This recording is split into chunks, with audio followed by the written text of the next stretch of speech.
Great. So we now understand the basics of receptor pharmacology.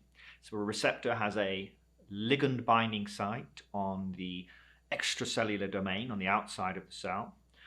When the ligand binds, two things broadly can happen.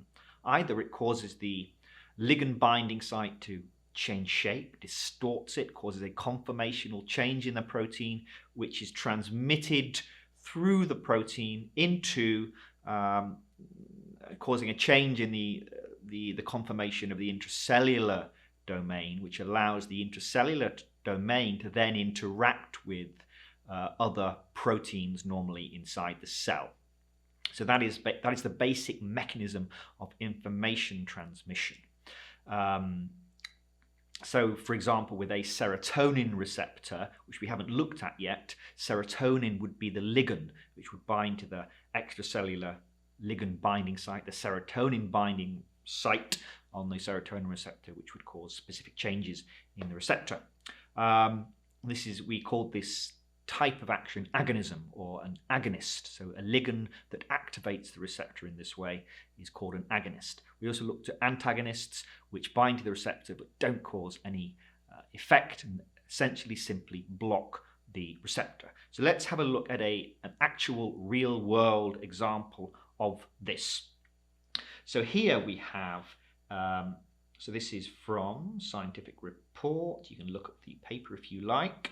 And this shows the activation of a dopamine receptor. In fact, the dopamine receptor known as the D3R receptor. So this binds to dopamine. So what is the ligand? Well, it's dopamine, of course. Dopamine is a neurotransmitter stroke neuromodulator in the brain. We won't look at dopamine in this course, but it is very, very important in the brain. So now this has been usefully labeled for us. We have the initial state of the receptor. This is often known as the apo state for reasons that escape me. So this is the receptor in its native state before any ligand has bound to it. So then what happens? Well, we have arrows going in towards the left and towards the right. Towards the right, we can see the receptor is in kind of an inactive state. Essentially nothing happens, right? And this means that what has bound to the receptor, an antagonist has bound. And the antagonist is bound here. We said in the last video that when an antagonist binds, nothing happens. And that can be true, but sometimes you do get a conformational change in the receptor, but it doesn't allow any molecules, any proteins on the inside of the receptor to actually bind. So in a sense, it's as if nothing has happened. Okay, but we're not going to look at that particularly. We are interested in the arrows going towards the left because they kind of highlight and illustrate what we've been talking about in a very generic fashion. So going towards the left, so phase 1 here, we can see that as it's telling us here, an agonist has bound. And if you look, you can actually see the agonist tucked away here in red. It's quite difficult to see. So the agonist comes from here. Here's the agonist. It actually binds into the receptor. It seems quite deep there. Quite a deep ligand binding site, but there you go. Binds to the ligand binding site of this dopamine receptor and causes a conformational change. And you can actually see the conformational change. Don't worry too much about these little twisty spirals. These are helices. These are just certain ways that the protein tends to fold. But you can definitely see just by looking at this, if I kind of go around the receptor in the different states, you can quite clearly see that the receptor has changed shape. So this is the conformational change that we discussed, which happens when an agonist binds to a receptor. Okay, so that's phase 1. Phase 2, so this conformational change, and we're particularly interested in the conformational change that takes place on the intracellular domain, which I have obscured there in yellow. You can see that. So that the change in the conformation of this intracellular domain allows this big yellow species here to bind to the receptor, and then this big yellow species will undergo itself a particular conformational change that will allow it to interact with other proteins inside the cell. I could draw something like this, and then that it's and so this is basically the start of what is called an intracellular signaling pathway. Okay, great. So there's a real world example. Now, so far we've really just got to the start of these so-called signaling pathways. So an intracellular signaling pathway is the continuation of that information transmission from the outside to the inside of the cell. So the binding of the ligand to the receptor is really the first stage. That's the first hurdle, if you like, that the information has to get over is to transmit the information from the ligand through the receptor onto the inside of the cell. Once the information is on the inside of the cell, in other words, once the intracellular domain of the protein has changed, this conformational change, then this triggers this intracellular signaling cascade or pathway. And the term pathway should be a clue as to how these things work, in that they are. It's not just normally just a single kind of isolated process, but actually a series of events happens inside the cell. A series of changes take place inside the cell that might have some very profound effect on the cell. Cells have to do many things. They have to replicate their DNA. They have to make proteins. They have to maintain balances of ions, for example, between the inside and the outside of the cell. They have to make fats or carbohydrates. They have to break down carbohydrates, such as glucose, to make energy. They have to recycle and break down old proteins and build new ones. And all of this stuff is happening all the time. And all of this is very, very tightly and carefully regulated. It has to be for a cell to function. And that includes a neuron as much as any other living cell. And often, for a cell to be able to function properly, it needs to know what is going on outside the cell. And this is really the aim of the receptors. As I said before, the receptors are the cell's way of perceiving its environment. So it's the cell's way of knowing what's going on outside and how it needs to change what it's doing on the inside in order to account for whatever's happening on the outside. Okay, so let's have a look at one of these signaling pathways, or let's look more generally at how signaling pathways work, and then we will apply it to a very specific example. And then all of that stuff that I just said about changing the behavior of the cell will make sense. So we'll see. We'll go all the way from the input, which is the ligand binding to the receptor, to the output, which is some change in the behavior or the function or of something going on inside the cell, which you could think of as the output, the effect, if you like. The ligand binding to the receptor is the cause, and then the effect is some change inside the cell. And this could be very subtle, or it could be very, very dramatic. But to get to that stage, we need to revisit some important concepts in molecular biology.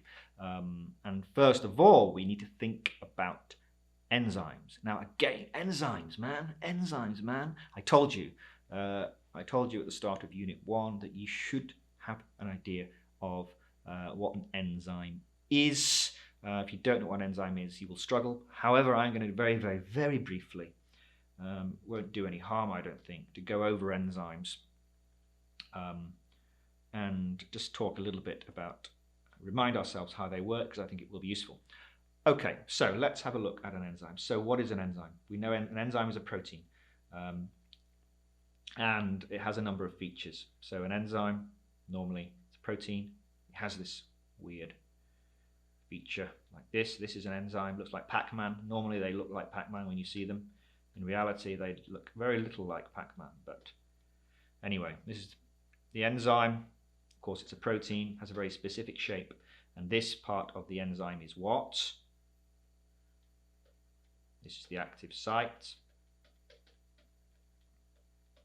Yes. And what binds into the active site? Again, you should know this. Put it in sky blue. Is the substrate. So the substrate binds the active site. Again, we have this idea that the substrate has a very specific shape, so it fits into the active site. So it's somewhat similar to the way that a ligand binds into the ligand binding site of a receptor. In this case, the substrate binds into the active site of the enzyme and then triggers some kind of change. The reaction takes place, some kind of reaction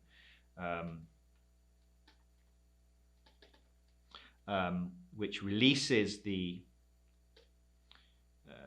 enzyme again. That's annoying.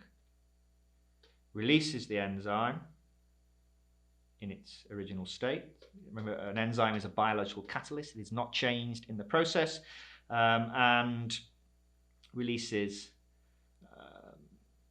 some kind of products. So it could like this. Product. So in this case, it seems that the substrate has been kind of split into two by the enzyme. But there are many different things that enzymes can do. We'll be looking at a couple of very, very specific examples. But this is generally how an enzyme functions. Substrate binds, undergoes a reaction, releases the product, and then another substrate can bind, and so on ad infinitum. Okay, so now... now let's look at a very specific type of enzymatic reaction. This is probably the most important enzymatic reaction that you're ever going to meet in your entire life. This is, I'm going to write it out. This is a long word. It's called phosphorylation. The adding of a phosphate group. What is a phosphate group? Well, you don't worry too much about what a phosphate group is. A phosphate group has a phosphorus atom, and it also has oxygens as well. Like this. Again, don't worry if you don't understand what that means. It's not important. In fact, I'm going to rub it out so it doesn't distract you. But a phosphate group, it's a rather large, bulky structure that you can attach to proteins. So this red protein is an enzyme, and it's a particular type of enzyme called a kinase. We'll talk about why it might be called a kinase in a second. So this is a blue protein here is a substrate for the kinase. The substrate binds into the active site of the kinase. So this is the active site of the kinase, and then undergoes phosphorylation. So the reaction in this case is to add plus this phosphate group in yellow to the protein. Now, kinases are so important in biochemistry that it's just crazy, man. They're so fucking important. It's just unbelievable. So kinase. What do you mean by kinase first? Firstly, the name kinase. So you should all know by now that when you see ASE on the end of something, it's an enzyme. It's always an enzyme.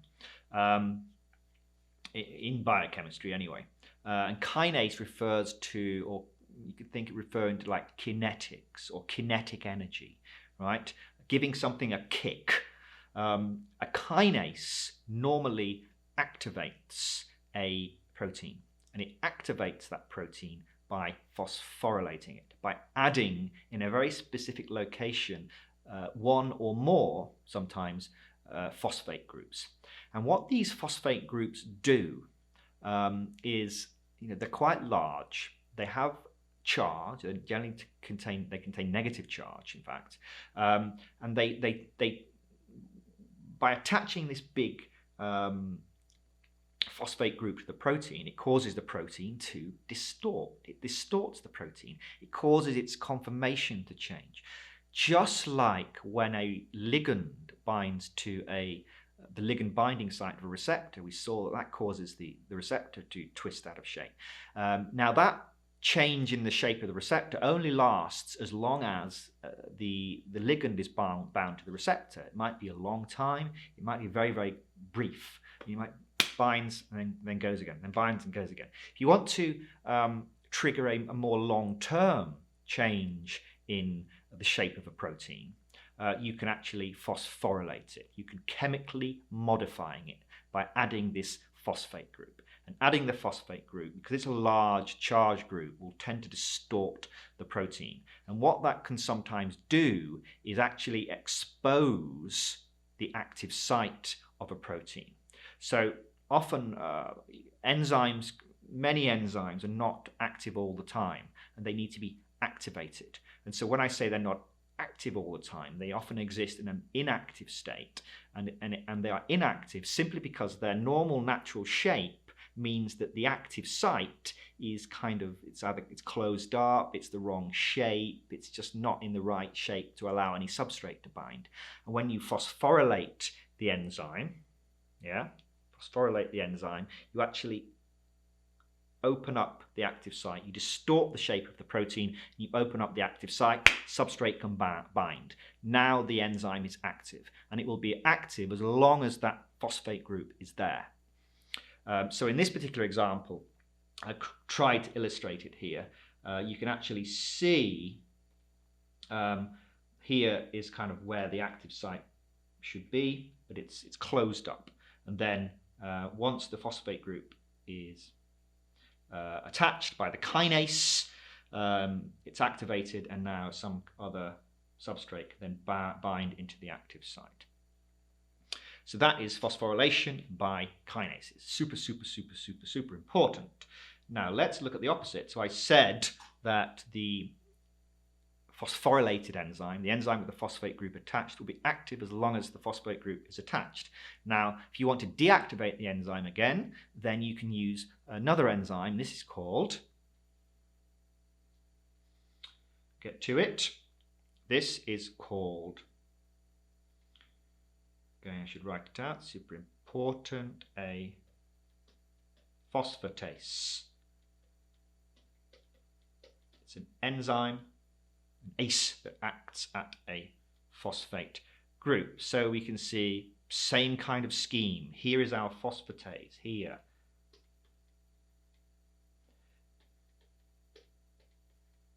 That's no good, is it? There we go. That'll do. Phosphatase. Here's the active site of the phosphatase. You can see it's going to bind to the substrate. And the substrate this time has a phosphate group attached. An active form of the enzyme binds to the active site. And now the reaction this time is dephosphorylation. Removing the phosphate group. And so this active site, which was here, open, closes. So now this is inactive again. Yes? So we can kind of generalize this. Let's clear this. So very often you will see this kind of scheme. You have an inactive enzyme.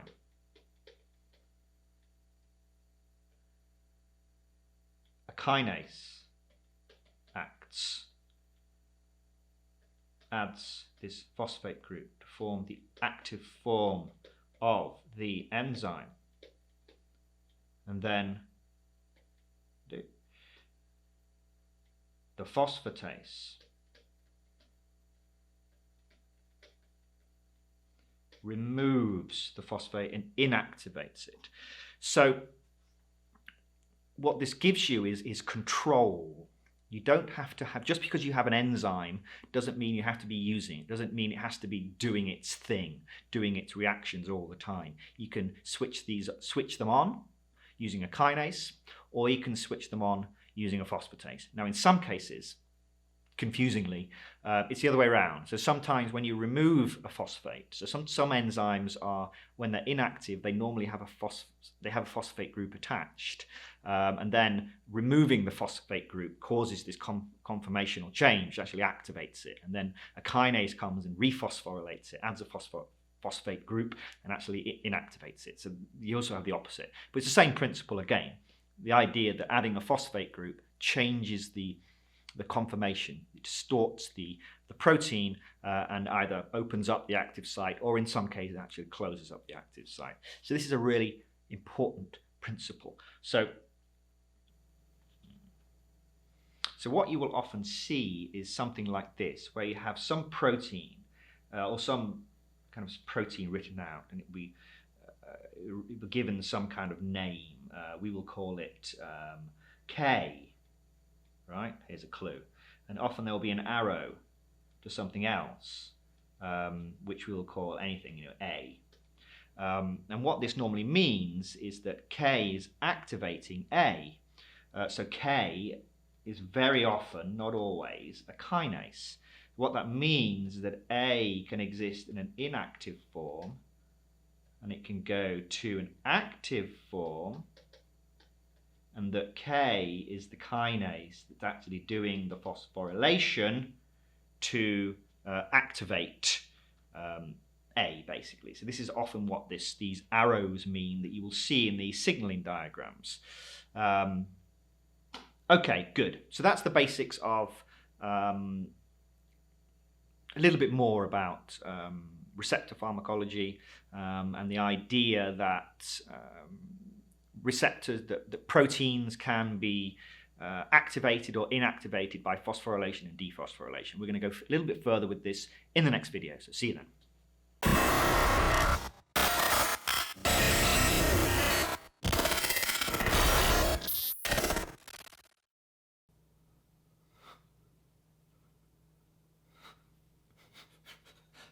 I'm kidding. However, if you do want to support the production of future courses, or you just want to leave a tip, then there are virtual tip boxes below. There's PayPal, Ko-fi, or Ko-fi, whatever it is, even a Bitcoin address if that is your thing. Minimally, please like and subscribe. It really helps me. And please follow me on Twitter and Instagram if you use them, Alien Insect. And I think that's about it. I hope you're enjoying the course. Thank you.